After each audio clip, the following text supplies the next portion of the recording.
টুসিস লাইফস্টাইলে আমার প্রিয় দর্শকদের অনেক অনেক স্বাগত।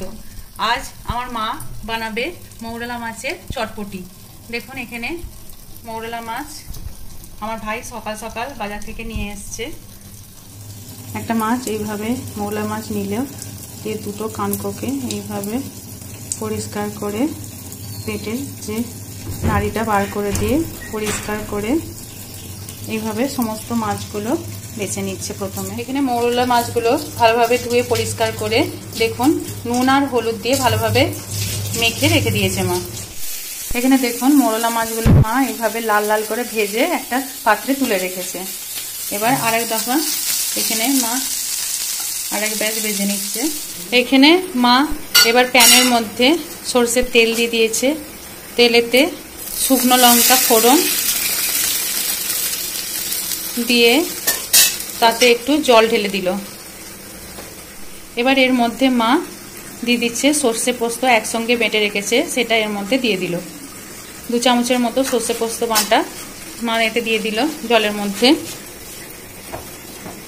তারপর এতে পরিমাণ মতো হলুদ গুঁড়ো, পরিমাণ মতো শুকনো লঙ্কা গুঁড়ো, পরিমাণ মতো কাশ্মীরি লঙ্কা গুঁড়ো দিয়ে তার মধ্যে দিয়ে দিল পরিমাণ মতো নুন। এবার এর মধ্যে মা 4-5টা কাঁচা লঙ্কাকে ভালোভাবে চিড়ে এর মধ্যে দিয়ে দিল,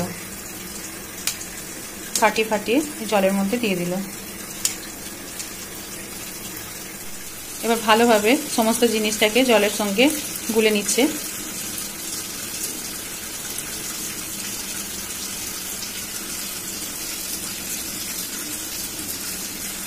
সমস্ত জিনিসটাকে ভালোভাবে মিশিয়ে মা একটু জলটাকে ফুটতে দিল। এবার সর্ষে পোস্তর যে কারিটা সেটা ফুটে উঠলে মা তাতে ভেজে রাখা মৌরলা মাছগুলো দিয়ে দিল, দিয়ে ভালোভাবে এর সাথে মিশিয়ে নিল। এবার জলটা একদম শুকিয়ে যাওয়ার অপেক্ষা করব। এইভাবে নেড়ে চেড়ে দিয়ে একটা ঢাকনা চাপা দিয়ে এটাকে জলটা মরিয়ে নেবে মা। এবার মা একটু সরষের তেল এর মধ্যে ছড়িয়ে দিল।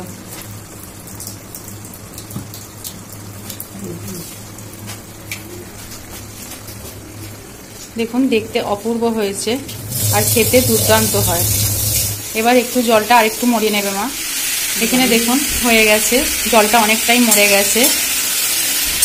এখানে মাছগুলোর মধ্যে ভালোভাবে সর্ষে পোস্তর রস ঢুকে গেছে আর মাছগুলো ভালোভাবে প্রপার পরিমাণে সিদ্ধ হয়ে গেছে।